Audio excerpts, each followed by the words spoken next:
Everyone knows that you're a very special guest. You're a leader and expert when it comes to childhood trauma. So thank you for joining us today to offer advice for the Lebanese parents. I'm just going to do a very small introduction.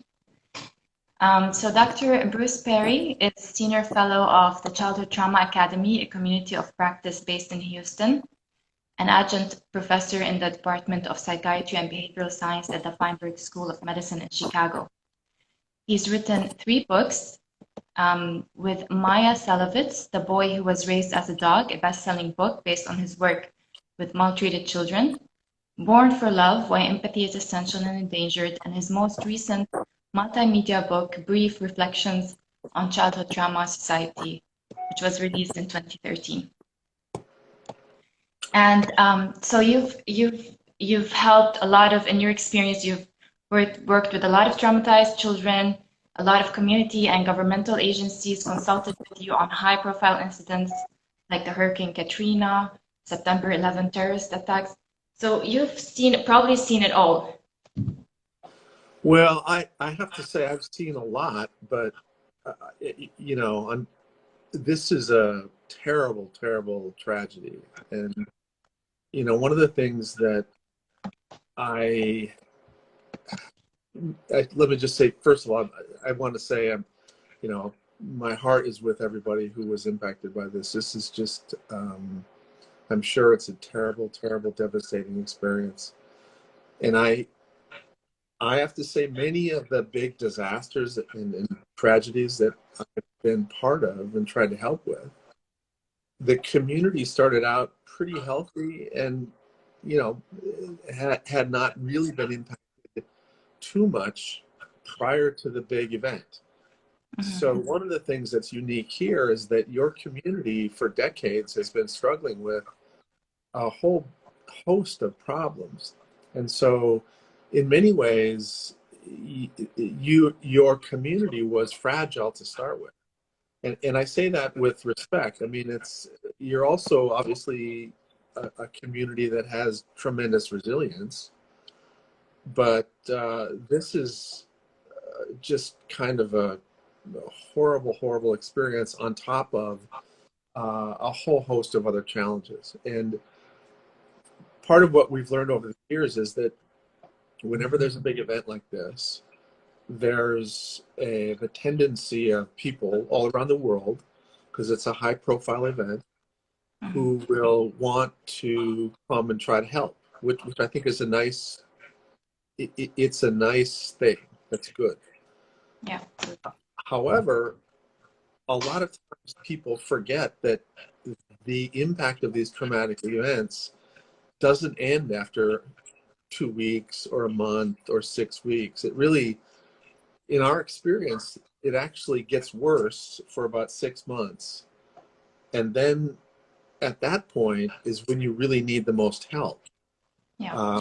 And usually that's the point when everybody's kind of gone back to their own country, to their own community, to their own practice, to their own life. And the people who are most directly impacted by the trauma are kind of left sitting alone with the carnage of these terrible, terrible losses.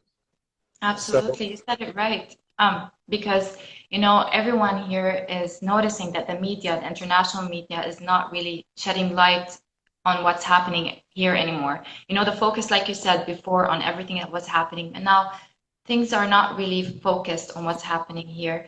And like you said, we've been through a lot, not just this economic crisis, pandemic, the political crisis with no clear end in sight. So, there's always stress going on, and we're living in constant survival mode, which is affecting us and our children. And then this explosion came, and just, it was too much to handle. Yeah. The focus today will be mainly on how to work with what we have here in Lebanon, taking our case into consideration, and how can we empower our kids to manage through the stress that they're seeing from their parents and they are experiencing as well, because from transference, from everything that they're seeing around them, from everything they've experienced also from the explosion. And I want to hear about 3 E's. You always talk about the event, experience, and the effect, Right. and how the brain processes and organizes a traumatic experience. And what can people expect after something traumatic? Can you expand on that? Sure. So trauma is a word that everybody uses basically. Um, but different people have different ideas of what that means. So, you hear somebody talk about how it was traumatic that, that they didn't get what they wanted at the grocery store, and, you realize, well, that's really not trauma. So some people are really loose with that language.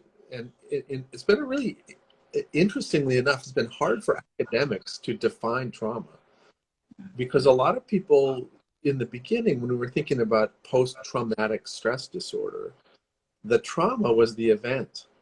It was, oh my gosh, you were in a shooting, or you were in a car, accident, or there was some natural disaster, some obvious event. But over time, it became clear that, there are a lot of people who were in the same event who ended up not having any trouble. They did just fine. And so then people started to focus on, what, it's the way the person in the event experiences the what's happening. So in some cases, a person can be completely overwhelmed. Their stress response system will get activated in extreme levels.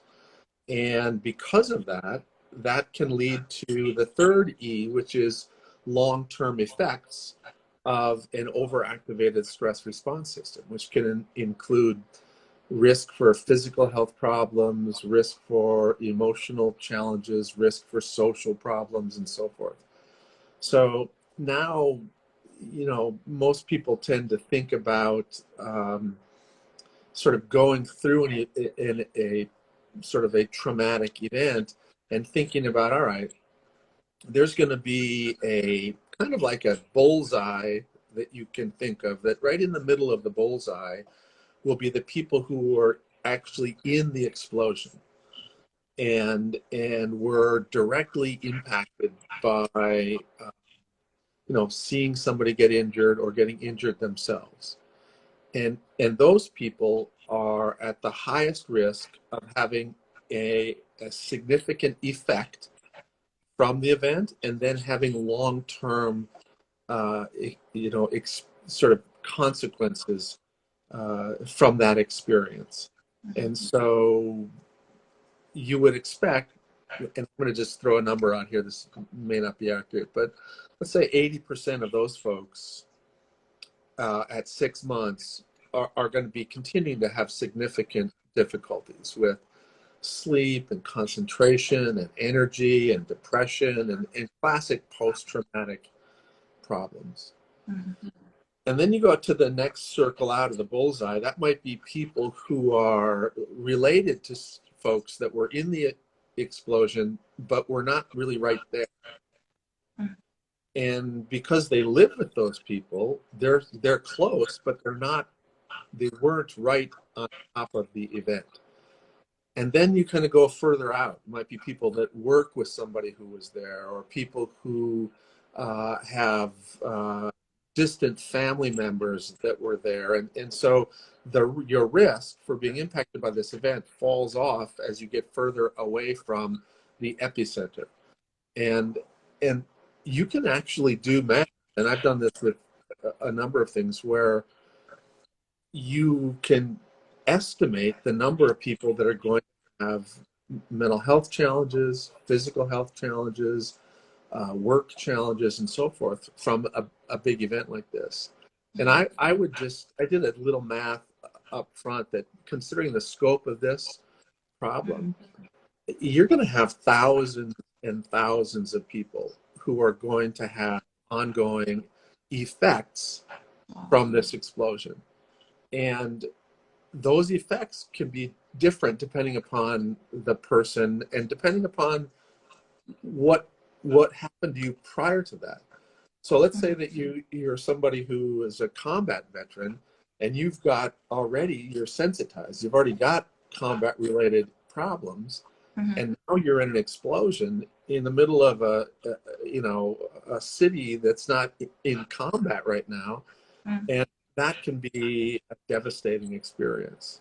So, and again, I don't in any way want to, really don't want to be pessimistic about this, but I think it's important that people are realistic about the fact that this is going to have a long-term impact on a large percentage of people in Beirut, and the mental health, physical health, social health needs of people impacted by this it's going to be pretty great. Wow, we need major help to overcome this. And like you said, this all might show later on because everyone now is on the ground helping. We still have 52 people missing. So people are still searching. People are searching. It's not the government is barely doing its job. It's the people who are searching for their loved ones. So people are really busy right now with everything that's going on. So I think once things are like kind of stable in our country, people will, start feeling it more. Everything they've been through. And like I said, we need like long-term treatment or help. You need a plan. Yeah. You need a plan. Yeah. And this is part of what we do. Early on in my career, which was like 30 years ago, we would be asked to come in and we would be present. We do this work up front, and then we kind of go back to our regular work. And it took us a while to realize that, a lot of the stuff that we did up front, the people were not ready to even process. First of all, a lot of people are numb. They're walking around like zombies. They're using dissociation to basically make it through the day. And so talking to them about sort of complex plans, it's too early. They're not ready for it. And so we found that a lot of the initial work up front really should be something as simple as just being present. Just be there. There's no magical words to say. There's no words you can say that can make this better. There's nothing you can say that'll make it better. But what can make somebody begin to feel better is that someone's there. The power of proximity. Be present. And it's okay to say, I don't really know what to say. I don't know what to do. Let me help you go through the rubble. Let me help you do your dishes. Let me make sure your kids get to school. Let me step in and be in parallel with you to try to just be present and help you. And the truth is that helps more than any stranger coming and saying some psychologically insightful thing. And, wow, so powerful. And that's what I really want to emphasize, is that recovery from experiences like this is much more dependent on community than it is on mental health intervention. And so the strength you have as a caring people, your faith, your beliefs, your connection to other people in the community, those things will be the matrix of healing. That's what will allow people to heal. And so that I think that on one hand, that's a very positive thing. It doesn't mean you need a whole bunch of doctoral level folks to come in and see everybody in therapy. But because this is such a widespread event, many of the people who would normally be coming in to stand next to somebody to help them, they're also impacted. You're going to have, like, when this has impacted a family, everybody in the family is impacted. Absolutely. This is like, actually, this is what's really good about Lebanon, Lebanese people. We love being together. We love being part of a community. It takes a child to raise it. It takes a village to raise a child. This is how it is here. And you mentioned that in your conference in Chicago when you said this is our greatest biological gift. About we're designed biologically to live together, to play together, to be in groups. And it's a great tip, given that now this is what we need the most, some And, guidance on what to do. well, and I think don't underestimate that power. That's in many ways, and again, I think I love the country I live in, but I think one of our great vulnerabilities in the United States is that we are so fragmented. We are not a very close and cohesive people. We're very fragmented. We're very absorbed in our own lives, our own family, our own home, our own space. We don't spend as much time as a community. And I think in many ways that makes us more vulnerable to big traumatic events. And I do believe that, and we've seen this happen before, that when I was involved in the response following Hurricane Katrina, and I was also involved that same year with a response to a lot of communities in Indonesia impacted by a tsunami. Now, the U.S. has all this money and all these professionals and all of this stuff. Literally millions of dollars went into the response to help after Katrina. But the communities were fragmented. You know, they sent kids all over the United States. They were not that well connected to start with.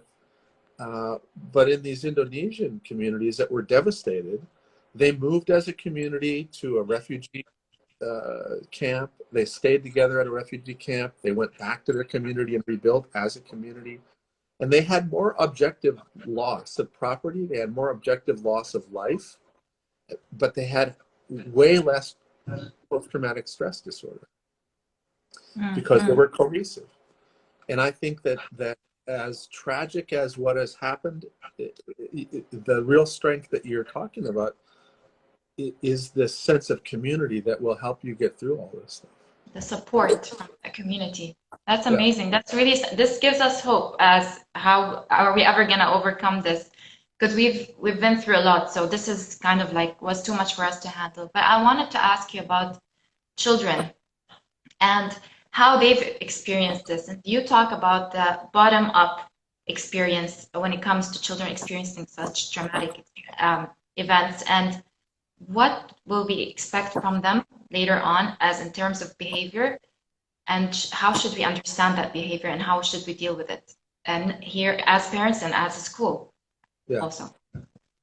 Well, again, kind of depending upon where they are on this bullseye, you know, some kids are going to be profoundly impacted by the loss of a parent, by the loss of a sibling. Other kids are going to be further out, but all of them are going to have some. They're going to be dysregulated. If you think about the brain as an upside down triangle, and we've got these really important regulatory networks down here in the lower part of the brain, and they go up and influence everything upstream in the higher parts of the brain, but they also influence everything down out into the body. And what we know is that every time, all of our senses, what we smell, what we hear, what we see, the feedback from our body, all of that stuff, the first stop is lower in the brain. And so your brain processes the present moment in a sequential way, starting with the lowest part of the brain, and then the middle part, and then the top part. Now, the top part of the brain is where we think.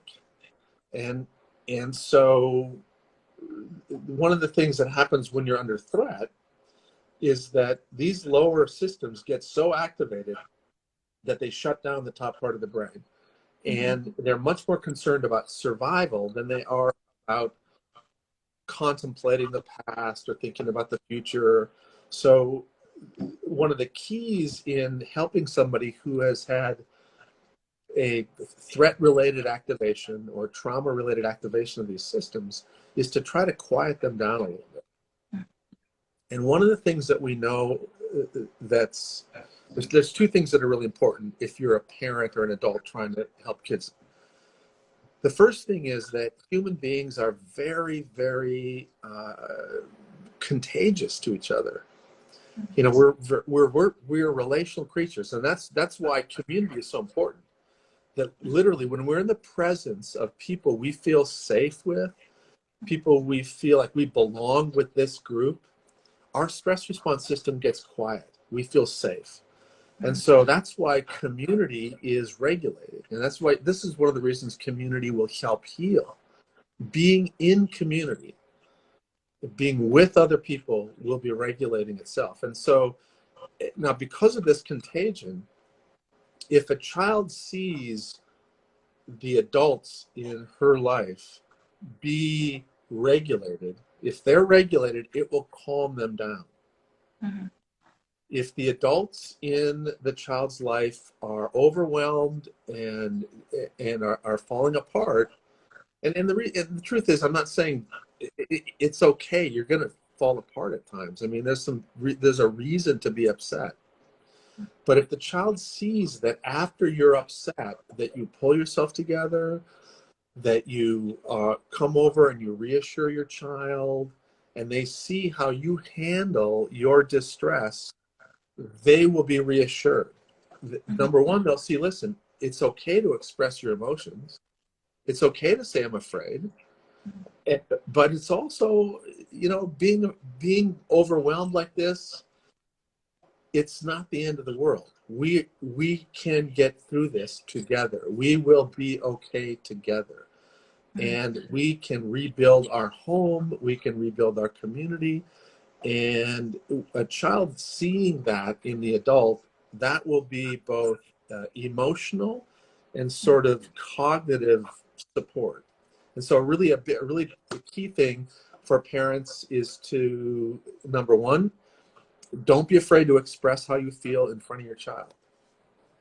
And number two, don't be afraid to go back and interact with your child and talk about your emotions and reassure them that, listen, I feel terrible. You're going to feel terrible. There are going to be times when I fall apart, and there are going to be times when you fall apart, and we're going to be there for each other, and we're going to get through this as a community, as a family, as a group. That's very reassuring, because the number one thing that makes a human being feel safe is that they belong to a group. They belong to a clan. And as long as there are members of the clan that are still there and still supportive and still caring, there's hope. Yeah. The second thing is what you mentioned earlier about the irregulation. That what we know is that one of the most powerful forms of regulation is what we call somatosensory. So pattern repetitive movement. And that could be, and you'll see people doing it. I mean, you'll see people that are overwhelmed. They'll be rocking themselves as they cry, or they'll be using some form of reassurance with their hands and wringing their hands. Children, as they get older, if you give them an opportunity to listen to music, to run, to ride a bike, anything that's pattern, repetitive, rhythmic, is going to make that stress response set of systems get quieter. And when they get quieter, the child's going to be able to become better regulated. They'll hear more. They'll feel better. And so those are the two things. Relational contagion is really important. If the adults are pretty regulated, the kids will be regulated. And then think about intentional use of song, dance, other rhythmic movements that are reassuring. Wow. And you see a lot of kids in schools even kind of like flipping the pen or kind of like moving, and teachers kind of telling them to sit down. That's their way of regulating in class when they're feeling overwhelmed. Exactly. So it's really important for teachers to also know these signs and understand that this is the child's way to regulate, to understand better, and to take in the information. Right. The other thing about school, and this is really important, is that you just have to expect that children right now aren't going to learn at the same pace that they learned before. So if you have expectations, that they're going to get through a certain lesson plan, you should just slow down. Just recognize that because of what's happening in our community, because of the contagion, and again, remember this, think about that the bullseye image. Yeah. The contagion of the people in the middle is going to spill out to the people in the next band out, to the people in the next band out. So even if you're way out, way separate, and not connected to anybody or anything related to the explosion, because of the powerful contagion, you're gonna, if you live in Beirut, you're gonna be dysregulated. It's just gonna happen. Now, if you're way out on the margins, it may be easier for you to regulate yourself, but there's no doubt about it, you're gonna be impacted by this. Wow. It's so simple when you hear it, but it seems so complex, to get everyone to understand it. But yet it's such a simple thing to do and to follow, like to help kids overcome this. And I wanted to ask you about, when the explosion happened, a lot of parents, you know, because they wanted to kind of protect their children, some said, this is not something, this is nothing. It was a firework, or it's a movie scene. They're trying to create a movie scene, but the child felt what he felt, and kind of saying that to the child, maybe he will, doubt himself or herself. So the information that we share with our children, because a lot of children keep asking their parents what happened, even if they told them what happened. So should we expect this to keep going? And should we talk to our children that are not talking about what happened if they were impacted? Yeah, it's interesting. Being a parent of 5 kids and a grandfather, I absolutely can understand the tendency to want to protect your child by not telling the whole truth. And of course, you talk to kids, you should talk to them in a developmentally appropriate way. What you say to a 5-year-old is going to be very different than what you say to a 15-year-old. But what we found is that it's far better to be honest than it is to try to hide something, because ultimately you want them to feel safe with you and trust you, and the very basis of truth is honesty. And so if they start to feel that what you're telling them might not be true, that kind of undermines the superpower that you have with this relational connection. But see, here's kind of the way we generally recommend it. We recommend that you up front, you talk with the child about what happened. You do it in a pretty factual and a pretty brief way. And make it clear to them that you're not afraid to talk about this if they have more questions. But then what you do is that puts it back in their court.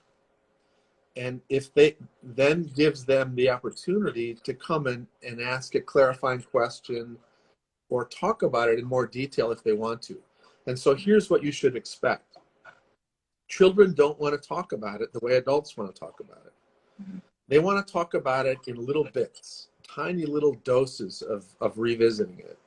And they'll be playing and they'll come over and they'll go, did somebody, how many people died? And you can say, well, honey, I don't know how many people died. And you want to keep explaining, and they just go off and play. But you need to realize that, and then they'll come back, did they bleed? And you say, well, so they're going to come and they're going to ask these tiny little questions.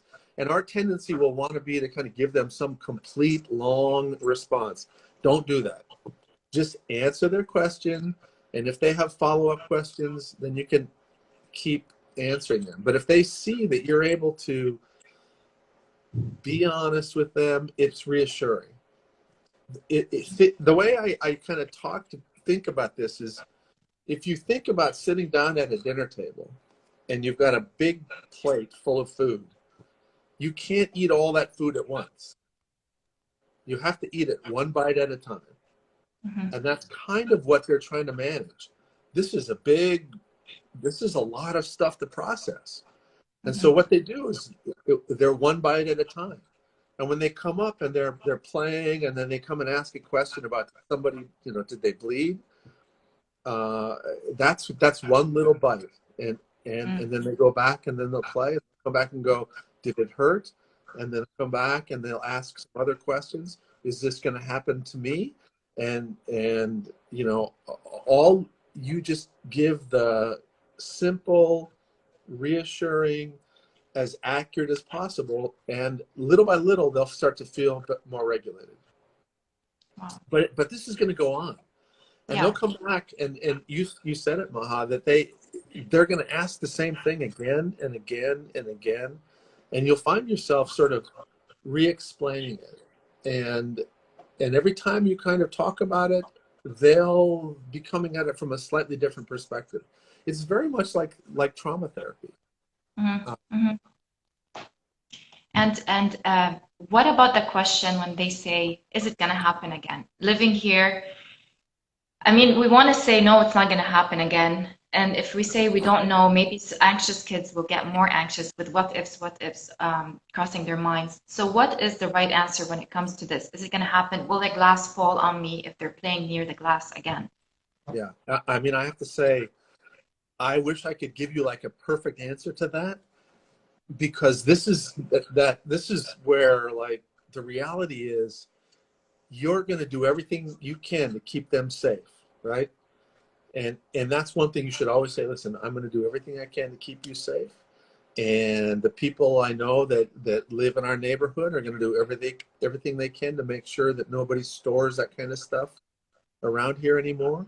And the reason that happened is because they left that fertilizer stuff in a warehouse way too long, or whatever the reason is. I don't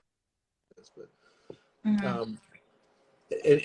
But just say, listen, the adult world has learned from this that's really nothing like that should ever happen again, and we're going to do everything we can to make sure it doesn't. And so what you're doing is you're taking a fear and you're making it a little smaller. You're not erasing it, because they know when you say, oh no. They know that you're not Superman. Yeah. They know that there's always a potential for something, but they want to be reassured that you all are doing whatever you can. Yeah, I think so. Go ahead. Yeah. No, I think it's like us also, adults, we want to be reassured that it won't happen again. So exactly. It's only normal for a child that can handle so much, can handle little amount of information, and such going through this, it's going to be, of course, he's going to come and ask all these questions to be reassured and to calm down, you know. Yeah. Someone was asking here a question about children that don't talk about what happened. They go instead, they watch TV all the time, and they were impacted. I know an example that I want to give you is someone saw their dad die in front of them. So what should be done? Should they start talking to the child? Of course, therapy is needed, but what should be done first? Well, the first thing with a child like that is you need to recognize that they're going to use whatever mental mechanisms they have to protect them from the pain. And one of the most powerful mechanisms they have is the ability to escape from the reality of the modern world, and that's dissociation. And so these kids will dissociate by watching television, playing video games, and they'll use whatever mental mechanisms they have and whatever sort of external aids they have to dissociate. This is where a lot of these kids, kids that are old enough to get access to drugs, are vulnerable to using a drug to escape the pain of that. And I know very well that there are adults who will be given sleeping medications or other things to help them sleep, and they'll start using them or drinking more or doing anything to escape the imagery of that horrible thing. But so the key is to not sort of take away some of their complete coping mechanism, but to make sure that it doesn't become overwhelming. And so the way we recommend it is that, again, whether it's through a therapist or a parent or somebody they love and care for, that person should say, listen, when you're ready, I'm ready. I can listen. I can hear it. And don't worry. I know that it's emotionally overwhelming. I know it's a lot. It's so much pain that most people can't bear it. But when you want to talk about it, if you have any questions about any of it, you can come to me and talk about it. Give them permission. Acknowledge that this is just, it's so unbearable, it's unspeakable. Even the act of starting to describe it causes so much pain that they can't talk. And this is the interesting thing about trauma, is that, and it really about the way the brain works. Most of us trained in Western therapeutics think of the dose of therapy as 45 minutes, 50 minutes once a week. But in reality, the brain, it really has therapeutic moments. And these moments, when you revisit a traumatic experience or deal with something that's emotionally intense, these are literally just seconds long. You can't, they're unendurable for more than a few seconds. And so in the beginning, you can't talk about it unless you are just separate from it. So you can talk about it when you're dissociated and you talk about it in this emotionless, robotic way, right? But healing is going to happen when you are connected.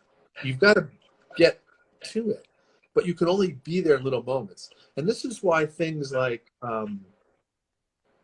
play therapy, art therapy are sometimes very, very powerful. You know, people that can write a diary. They can write a sentence for a while and then they go away and they come back and write. Or kids that will play.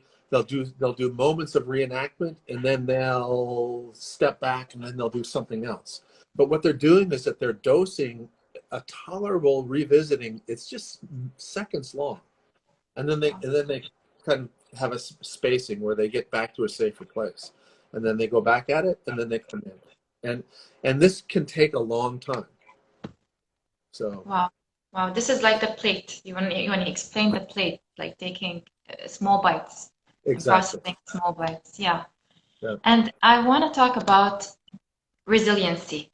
And you speak a lot about the neuroplasticity and that you cannot change neural network unless we activate it. And you say to change stress response, we need to activate it. Can you elaborate a bit on that? And how can we build resilience? I know you said we need to be present, but is there more that we need to do when it comes to stress? Yeah, well, and again, I'm glad you brought that up, because one of the principles of neuroplasticity, which is basically the changeability of neural networks in the brain, is that you can't change these networks unless they're activated. So if you want to get better at playing the piano, you have to play the piano. Now you can read about playing the piano and you can watch a videotape about playing the piano, but the reality is, to change piano playing behavior, you've got to activate the piano playing networks. And it's the same thing with a traumatic memory. In order to change the way a traumatic memory is wired to your stress response system, you've got to activate that pathway. But activating that pathway frequently, as we've talked about, is so painful and so dysregulating that you shut down, or you get explosive, or you have some sort of stress-related behavior. And so one of the things that we've learned is that these systems, the stress response system, becomes overly reactive and overly sensitized from trauma by having extreme and prolonged activations. But we know that if you take those very same systems and you dose them with tiny little doses of moderate, controllable, and predictable activation, that the baseline begins to drop. And so you're no longer so tuned up. You're no longer dysregulated. And so these little doses or these little bites of revisiting the trauma that I've been talking about are examples of moderate activation. But here's the difference. If you have a neurotypically organized stress response system and you think about what happened in that explosion, you can take a bite, just, let's say a spoonful. But if you were in the explosion, the amount of activation that you would get with just a thimbleful, just a tiny, not even a spoonful. A spoonful would be overwhelming. I can handle a spoonful because I wasn't there. Yeah. These folks can only handle it like a little thimbleful. And so it takes them much longer to have controllable doses. Now, here's the problem. A lot of people will come in and say, hey, we want you to do TFCBT, and we want you to develop a trauma narrative. So here's a huge tablespoon, shove it down your throat. And they gag on it, and they get dysregulated. And so it takes them forever and forever. And then they go, therapy doesn't work. They don't want therapy. It's too overwhelming. But what they do is that because they have community, see, here's the beauty. Because they have community, and they'll be sitting in parallel with their grandfather, and they'll take a tiny little thimble full of this pain, and they'll go, I miss mom. And he'll just put his arm around. That's it. That's a therapeutic dose. And then he'll go see his auntie, and his auntie will say, oh, I miss mom, and the little boy will give her a hug. Because you have these people around you, this is what's going to heal. Tiny little thimblefuls of pain that you share with somebody else. It's a shared meal. If you have to eat that whole thing by yourself, it'll take your lifetime. But if you've got a lot of people at the table, and everybody takes a little thimbleful, everybody takes a little bit. Some people who are further away, they can take a bigger bite. Pretty soon the pile gets smaller and smaller and smaller. That's the strength of community. You're not eating this meal by yourself. You're eating it. It's a communal meal. This is so beautiful and so nice to hear. It's a collective effort. That's what you mean. It's so simple yet so powerful. Oh, that's great. It's really good to know. Thank you. And someone was asking me about more resources that they can read about, post-traumatic stress disorder, and if you offer Zoom consultations for parents, they would like to know that. Well, we have a lot of, it's interesting. The way I talk about this is sometimes a little different than the way I've written about it. Because when anybody who's listening knows that kind of the academic world has a certain way that you're supposed to write things. So a lot of times what is helpful for a clinician is really useless to a parent. So we have a few things that we've written for families. And we have a few things we've written for clinicians. But, I think probably the most useful thing that we've started to do is make little video clips where we teach about some of these concepts. And again, they're not going to be necessarily specifically applicable to every situation, but a lot of times you can see how the concept might be useful in your work, or the concept might be useful in your family. And you can get to a lot of those resources through our neurosequential.com website. And we can figure out how to get you some of that information. Yeah. And I wanted to ask you something. There's someone asking if a child was saw his mom yell and scream because of the explosion, saw some glass falling. They're 10 months old. Will they be traumatized? Will they feel or, traumatized after this experience, knowing that they don't understand what happened? Yeah, the processing of experience when you're an infant and sort of very young child is sometimes can result in the child having trauma-like problems. But usually it's more like sort of a transient confusion that if the life and the world of the child kind of gets back towards normal, their brain stores it as sort of a blip. It's sort of like it's a phenomenon. And they may end up, for example, having a significant fear of loud noises, or they may find themselves getting more dysregulated if there's a lot of crying, but it's not necessarily a specific trauma. And I think that that's now there are times when there are experiences in infancy and early childhood where there is a definite association between some experience and then the threat response. So you can definitely get trauma-related problems. But I think if it's like a one episode, experience and the parent is overwhelmed and distraught in front of the infant or the toddler, but that over time that the toddler's world kind of gets back towards normal, that's probably not going to be traumatizing. What I would worry more about is this, is that if that parent is going to have long-term depression, long-term exhaustion, long-term anxiety, that their ability to be like they were before is going to be impaired. And so the child might feel sort of this withdrawal of attention or withdrawal of a certain style of interaction that was familiar. And so that would be a shift. But again, those things frequently play out in very subtle and complex ways. But Yeah.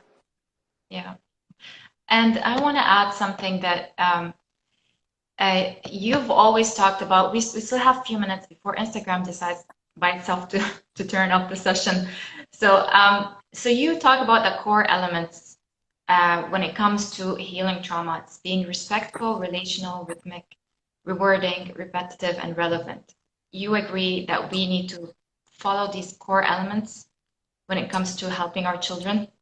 I think that when you have a developmental environment and you're interested in either healing or education or just development as a parent, if you pay attention to those R's, you're just going to be much more successful. Because a lot, one of the things that happens in therapy and parenting and coaching, we always have these really good intentions, but a lot of times we end up fighting biology. So, it's like traditional education, for example.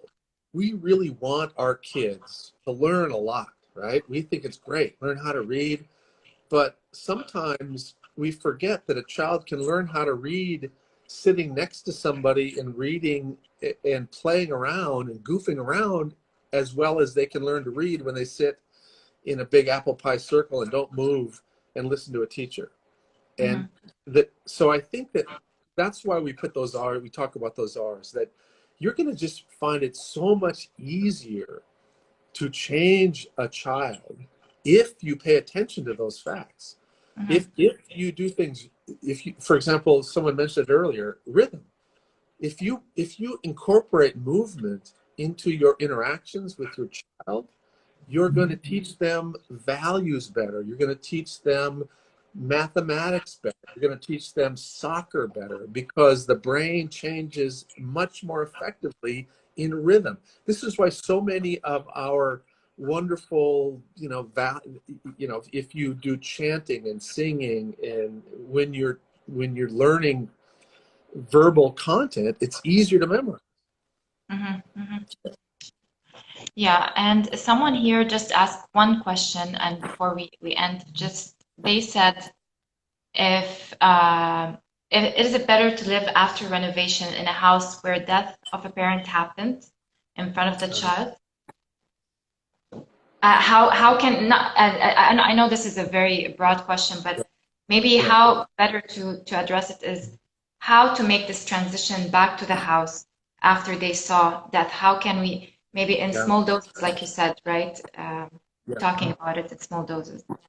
This is a really important and I think very, very good question. You know, we worked with people that have had where there have been school shootings or 9/11 where, you know, people associated the trauma and the loss with buildings or space. And you can, the brain will is trying to make sense out of the world. And so when this terrible thing happens, it takes everything in the world and it's sort of grasping at straws, and it will connect, you know, if there's certain music that's playing when this happens, it'll connect that music with threat. If it's in a certain building, they'll connect the building with threat. If the light of the day is a certain angle, they'll associate that angle of sunlight with trauma. And so the key is, as soon as you can, to put the person back in an environment so their brain begins to realize that it wasn't the house that killed dad. You know, it wasn't the sunlight that caused the pain. It wasn't that song.